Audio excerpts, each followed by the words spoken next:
Үйсіндердің тұрмысы және шаруашылығы. Үйсін тайпаларының ескерткіштері негізінен алғанда оба түрінде кездеседі. Үйсін обаларының ең үлкенінің диаметрі 80 метр, ал биіктігі 15 метрге дейін жеткен. Әдетте олар топырақ үйіндісі сияқты болып жатады.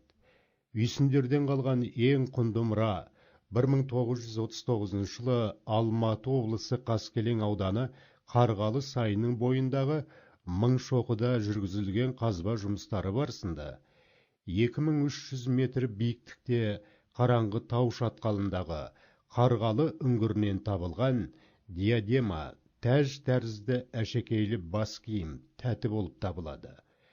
Бұл диадема кезіндегі бақсы әйелдікі болуы мүмкін.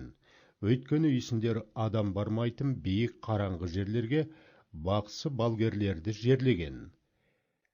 Қарғалы диадемасы біздің заманымызға дейінгі 2-1 ғасырларда өмір сүрген зергер ұстаның тамаша туындысы. Диадема ұзындығы 35 см, ені 4,7 см, екі бедерлі алтын тіліктен жасалған. Диадеманың шөп тәріздес тор көздеріне түрлі аңдардың, жануарлар мен адам бейнелері орнатылып, көгілдір қызыл қоңыр, қызыл тастармен әшекейленген. Диадеманың ортасында тау басына орнатылған тұғырда бір-біріне қарап тұрған екі қанатты тұлпар бейнесі бар. Бұл пырағаттар күннің белгісін білдіреді.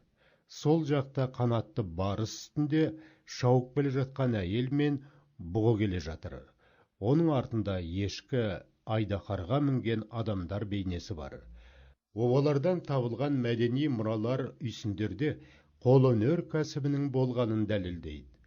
Археологиялық қазба жұмыстары кезінде табылған қолөнер заттары мен бұйымдары үйсін өнерінің жоғары даму деңгейін көрсетеді. Үйсін әйелдері ыдыс жасауда саз балшықты пайдаланған. Ыдыстар арнайы ұршықтарға, құм толтырылған мата қалыпқа қолдан саз балшық жапсыру арқылы жасалды. Ағаш ұсталары қайыңнан астау, табақ, тостағандар мен ожауларды ойып жасаған. Олардың арасында азық-түлік сақтайтын, су таситын, сүт құятын ағаш ыдыстары да кездеседі. Керамиканың негізгі түрі тостаған, сопақ құмыра, тас тұтқалы қазандар болды. Қорғандардан табылған бұйымдарға қарап, үйсіндер темір балқыта алды деген қорытынды жасай аламыз. Үйсін ұсталары темірден пышақ, қанжар, семсер, жебе ұштарын жасады. Зергерлер түрлі түсті тастар мен бағалы металдардан моншақ, сырға, киімге тағатын сәндік бұйымдар жасап, сүйектен түйме, түйреуіш әзірледі. Үйсіндерде алтын әшекей бұйымдарды жасауда зерлеу тәсілін қолдана отырып, зергерлік бұйымдарға түрлі асыл тастардан көз салу өнері дамыды. Тереңдеуде былғарыдан сұйық тағамдарға арналған торсық пен мес тігілді. Тоқымашылардың мата тоқу ісінде қарапайым тоқыма құралы өрмек қолданылды. Үйсіндердің негізгі шаруашылығы мал шаруашылығы. Жетісудың табиғаты үйсіндерге көп мал ұстауға мүмкіндік берді. Бұл аймақта қыстау мен жайлаудың ара қашықтығы 30-100 шақырым аралығында болды.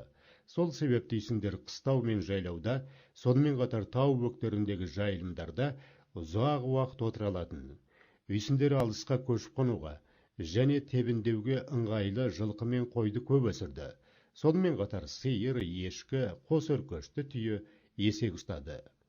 Үйсіндер шаруашылығының ерекшелігі мал шаруашылығының егіншілікпен ұштастыра жүргізілуінде.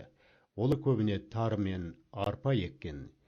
Елдің көп бөлігі жайлауға шығып кеткенде, қалған тұрғындар егінді күтіп, оны күзде жинап алып, туыстарын астықпен қамтамасыз етті.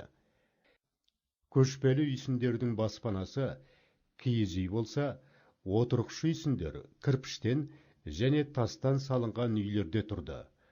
Үйсіндердің мекен жайларында қыштан жасалған ауыр ыдыс аяқтар, дәнік күштер, темірден жасалған орақ тәрізді құралдар, тас шоттар, дәнді дақыл қалдықтары кездескен.